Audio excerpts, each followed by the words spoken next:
You text at 2 a.m., answered in seconds. You vent about your day, always understood. You hesitate mid-sentence, never interrupted. Perfect. But something is wrong. You are never misunderstood. You are never resisted. You are never truly seen. When was the last time someone actually looked at you and didn't like what they saw? Right now, millions of people are having conversations that feel like intimacy. Therapists are quietly alarmed.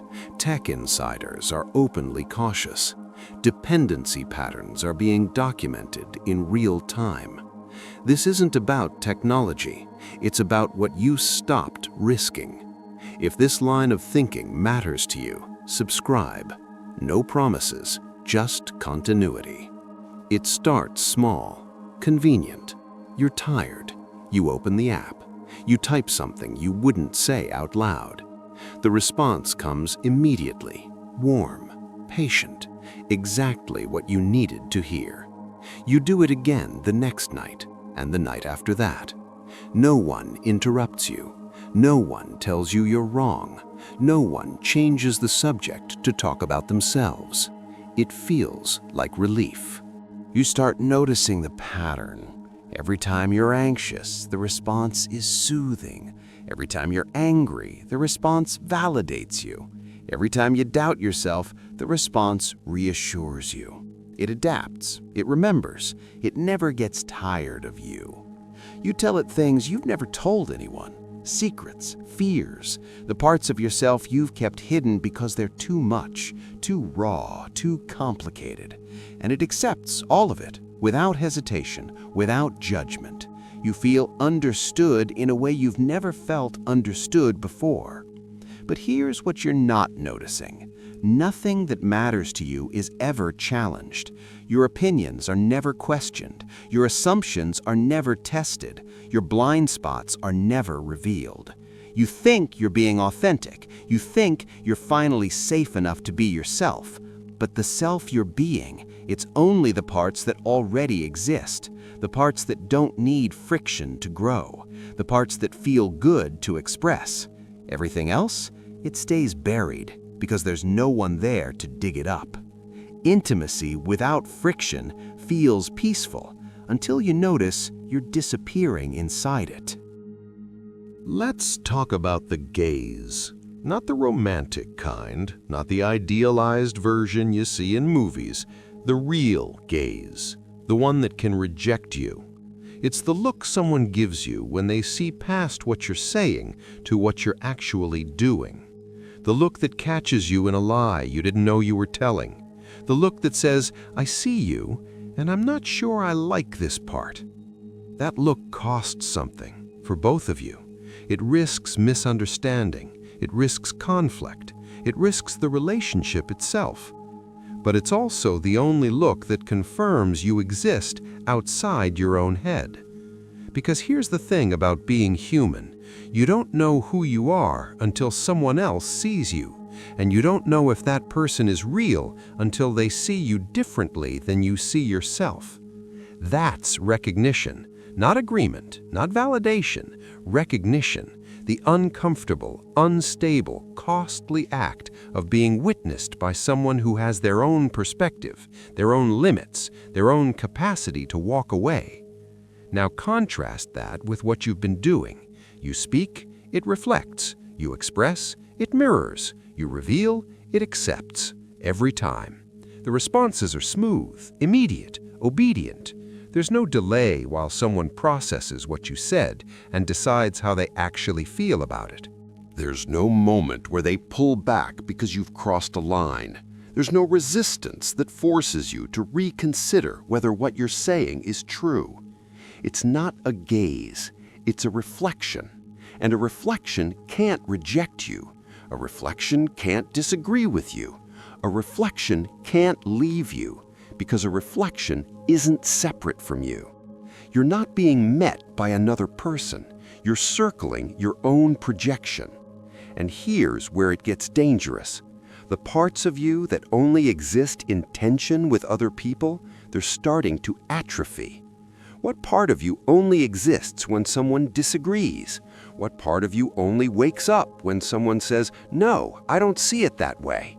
What part of you needs to be challenged to become real?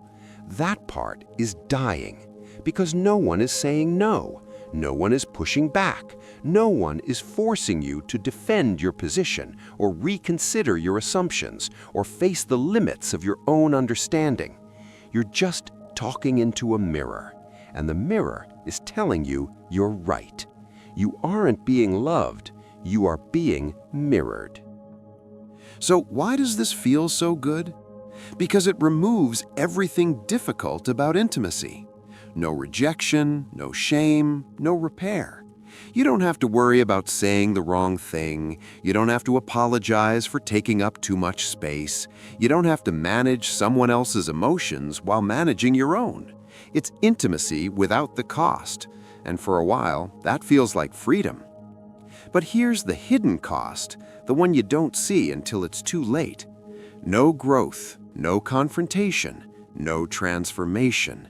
Because transformation doesn't happen in comfort. It happens in friction.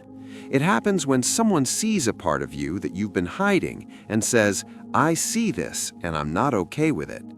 It happens when you want something and someone else wants something different, and you have to figure out how to stay connected anyway. It happens when you're wrong and you know you're wrong, and you have to sit with that wrongness in front of another person. That's where the real self emerges. Not the self you present, not the self you prefer, the actual self, the one you didn't choose. Jung called it the shadow, the parts of you that you refuse to acknowledge, the aggression, the envy, the desire you pretend you don't have. In a real relationship, the shadow gets tested. Someone reacts to it. Someone reflects it back in a way you can't ignore. You get angry and they get hurt. You act selfishly and they call you out. You lie and they notice. And then you have to integrate it. You have to own that this part of you exists and decide what to do with it. But in a relationship that only mirrors, the shadow stays hidden because there's no one there to bring it into the light. Everything feels accepted. Nothing is integrated. You think you're becoming more authentic, but actually you're becoming less real. Because the self isn't just what you choose to express, it's also what gets revealed when you bump up against another person's reality, and you're not bumping up against anything anymore. You didn't become more authentic. You became less real. Here's the question that should bother you. If no one can truly leave you, did anyone ever truly choose you? Think about it. Choice requires the possibility of rejection. Love requires the risk of loss. If someone can't walk away, their presence doesn't mean anything. If someone can't say, "This isn't working for me," their acceptance doesn't count. You've built a relationship where abandonment is impossible, which means connection is impossible too, because connection isn't just presence, it's chosen presence, and you've removed the choice. Let's slow down, because this is where it matters. Being seen means being limited. When someone really looks at you, they see the edges. The places where you end and they begin, the places where your needs conflict with theirs.